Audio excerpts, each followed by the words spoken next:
خروج اور اس کا 19واں باب جو 25 آیات پر مشتمل ہے۔ اور بنی اسرائیل کو جس دن ملک مصر سے نکلے 3 مہینے ہوئے، اسی دن وہ سینا کے بیابان میں آئے، اور جب وہ رفیدیم سے روانہ ہو کر سینا کے بیابان میں آئے تو بیابان ہی میں ڈیرے لگا لیے۔ سو وہیں پہاڑ کے سامنے اسرائیلیوں کے ڈیرے لگے، اور موسیٰ اس پر چڑھ کر خدا کے پاس گیا، اور خداوند نے اسے پہاڑ پر سے پکار کر کہا کہ تو یعقوب کے خاندان سے یوں کہہ اور بنی اسرائیل کو یہ سنا دے کہ تم نے دیکھا کہ میں نے مصریوں سے کیا کیا کیا، اور تم کو گویا عقاب کے پروں پر بیٹھا کر اپنے پاس لے آیا۔ سو اب اگر تم میری بات مانو اور میرے عہد پر چلو تو سب قوموں میں سے تم ہی میری خاص ملکیت ٹھہرو گے، کیونکہ ساری زمین میری ہے، اور تم میرے لیے کہنوں کی ایک مملکت اور ایک مقدس قوم ہوگے۔ انہی باتوں کو تو بنی اسرائیل کو سنا دینا۔ تب موسیٰ نے آ کر اور ان لوگوں کے بزرگوں کو بلا کر ان کے روبرو وہ سب باتیں جو خداوند نے اسے فرمائی تھیں بیان کی، اور سب لوگوں نے مل کر جواب دیا کہ جو کچھ خداوند نے فرمایا ہے وہ سب ہم کریں گے۔ اور موسیٰ نے لوگوں کا جواب خداوند کو جا کر سنایا۔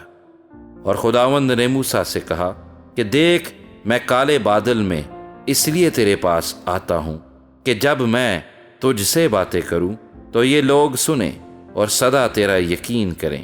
اور موسیٰ نے لوگوں کی باتیں خداوند سے بیان کی۔ اور خداوند نے موسیٰ سے کہا کہ لوگوں کے پاس جا اور آج اور کل ان کو پاک کر، اور وہ اپنے کپڑے دھو لیں اور تیسرے دن تیار رہیں، کیونکہ خداوند تیسرے دن سب لوگوں کے دیکھتے دیکھتے کوہ سینا پر اترے گا۔ اور تو لوگوں کے لیے چاروں طرف حد باندھ کر ان سے کہہ دینا کہ خبردار، تم نہ تو اس پہاڑ پر چڑھنا اور نہ اس کے دامن کو چھونا۔ جو کوئی پہاڑ کو چھوئے ضرور جان سے مار ڈالا جائے، مگر اسے کوئی ہاتھ نہ لگائے، بلکہ وہ لا کلام سنگسار کیا جائے یا تیر سے چھیدا جائے، خواہ وہ انسان ہو خواہ حیوان، وہ جیتا نہ چھوڑا جائے۔ اور جب نرسنگا دیر تک پھونکا جائے تو وہ سب پہاڑ کے پاس آ جائیں۔ تب موسیٰ پہاڑ پر سے اتر کر لوگوں کے پاس گیا، اور اس نے لوگوں کو پاک صاف کیا، اور انہوں نے اپنے کپڑے دھو لیے۔ اور اس نے لوگوں سے کہا کہ تیسرے دن تیار رہنا اور عورت کے نزدیک نہ جانا۔ جب تیسرا دن آیا تو صبح ہوتے ہی بادل گرجنے اور بجلی چمکنے لگی، اور پہاڑ پر کالی گھٹا چھا گئی، اور کرنا کی آواز بہت بلند ہوئی، اور سب لوگ ڈیروں میں کانپ گئے۔ اور موسیٰ لوگوں کو خیمہ گاہ سے باہر لایا کہ خدا سے ملائے، اور وہ پہاڑ سے نیچے آ کھڑے ہوئے، اور کوہ سینا اوپر سے نیچے تک دھوئیں سے بھر گیا، کیونکہ خداوند شعلے میں ہو کر اس پر اترا، اور دھواں تنور کے دھوئیں کی طرح اوپر کو اٹھ رہا تھا، اور وہ سارا پہاڑ زور سے ہل رہا تھا۔ اور جب کرنا کی آواز نہایت ہی بلند ہوتی گئی تو موسیٰ بولنے لگا، اور خدا نے آواز کے ذریعے سے اسے جواب دیا، اور خداوند کوہ سینا کی چوٹی پر اترا، اور خداوند نے پہاڑ کی چوٹی پر موسیٰ کو بلایا۔ سو موسیٰ اوپر چڑھ گیا، اور خداوند نے موسیٰ سے کہا کہ نیچے اتر کر لوگوں کو تاکیداً سمجھا دے، تا ایسا نہ ہو کہ وہ دیکھنے کے لیے حدوں کو توڑ کر خداوند کے پاس آ جائیں، اور ان میں سے بہترے ہلاک ہو جائیں۔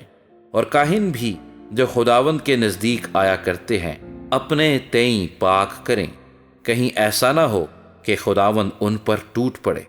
تب موسیٰ نے خداوند سے کہا کہ لوگ کوہ سینا پر نہیں چڑھ سکتے، کیونکہ تو نے تو ہم کو تاکیداً کہا ہے کہ پہاڑ کے چوگرد حد بندی کر کے اسے پاک رکھو۔ خداوند نے اسے کہا نیچے اتر جا اور ہارون کو اپنے ساتھ لے کر اوپر آ، پر کاہن اور عوام حدیں توڑ کر خداوند کے پاس اوپر نہ آئیں، تا نہ ہو کہ وہ ان پر ٹوٹ پڑے۔ چنانچہ موسیٰ نیچے اتر کر لوگوں کے پاس گیا اور یہ باتیں ان کو بتائیں۔